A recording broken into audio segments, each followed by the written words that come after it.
সময়ে 3 কাপ পোলাওর চাল পর্যাপ্ত পরিমাণের পানি দিয়ে ভিজিয়ে রাখছি 30 মিনিট। বিরিয়ানির জন্য একটা স্পেশাল মশলা বানিয়ে নিচ্ছি।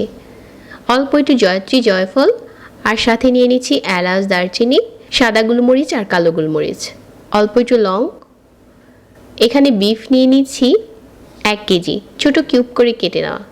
এখন চুলায় প্যান বসিয়ে এখানে 1 কাপ দিয়ে নিয়েছি রান্নার রেগুলার তেল। তারপর দিয়ে দিলাম এখানে 1 কাপ পেঁয়াজ কুচি। তেলের সাথে পেঁয়াজটা একটু লাল করে ভেজে নিচ্ছি। পেঁয়াজটা যখন এরকম বেরেস্তা কালার হয়ে গেছে, এখন এখানে মাংসের টুকরোগুলো দিয়ে দিলাম। তেলের সাথে মাংসের টুকরোটা কিছুক্ষণ ভেজে নিয়েছি।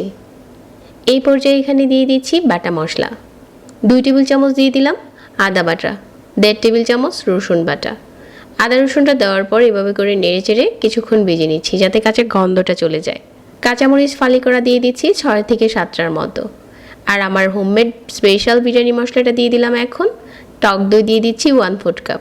টমেটো সস দিয়ে দিলাম 2 টেবিল চামচ। ভালো করে নেড়েচেড়ে মিশিয়ে নিচ্ছি। এখন দেখতে মাংসটা ঠিক এরকম ভুনা ভুনা হয়েছে। আর এই পর্যায়ে পানি দিয়ে দিচ্ছি 1 কাপ আর ঢাকনা দিয়ে ঢেকে সিদ্ধ করে নিচ্ছি।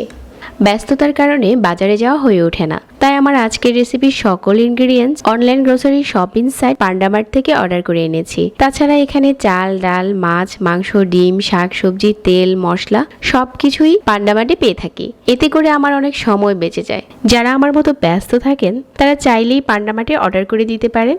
এই ভিডিওর কমেন্টে গিয়ে লিঙ্কে ক্লিক করে অর্ডার করুন আপনার প্রয়োজনীয় সকল পণ্য। ঢাকনা দিয়ে ঢেকে মাংসটাকে খুব ভালো করে কষিয়ে নিয়েছি। এখন এখানে কাপ দিয়ে মেপে পানি দিয়ে দিচ্ছি 4 কাপ। আমি চাল নিয়েছিলাম 3 কাপ আর মেজারমেন্ট কাপ দিয়ে মেপে পানি দিয়ে দিয়েছি 4 কাপ। আর এই 4 কাপ পানিতেই কিন্তু বিরিয়ানির রাইসটা খুব ভালো করে সিদ্ধ হবে। গরম পানি দিয়েছি, ঝোলটা তো সাথে সাথে ফুটে উঠেছে। এই পর্যায়ে এখানে দিয়ে দিচ্ছি 1 চা চামচ কেওড়া জল আর 1 চা চামচ গোলাপ জল। যে 3 কাপ চাল আগে থেকে পানি ঝরিয়ে রেখেছিলাম, এই চালটা এখন দিয়ে দিলাম।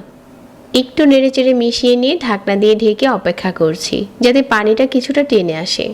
পানিটা এখন এরকম আছে, অনেকটাই টেনে গেছে।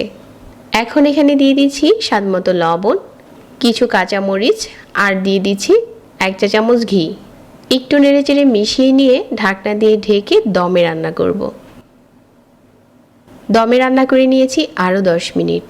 10 মিনিট দমে রান্না করার পর বিরিয়ানির রাইসটা খুব ভালো করে সিদ্ধ হয়েছে আর একটা ঝরঝরে বিরিয়ানি রান্না হয়ে গেল। এইভাবে করে আসছে ঈদে ঝটপট বিরিয়ানিটা রান্না করতে পারেন। বিরিয়ানি রান্না করা খুব বেশি ঝামেলার না। এখন এটা গরম গরম পরিবেশন করার পালা। বিরিয়ানির মাংসটাও খুব ভালো সিদ্ধ হয়েছে। আজকের সহজ রেসিপিতে শেয়ার করেছি বিফ বিরিয়ানি। আজকের সহজ রেসিপি ভালো লাগলে পেজ ফলো করে রাখবেন প্রতিনিয়ত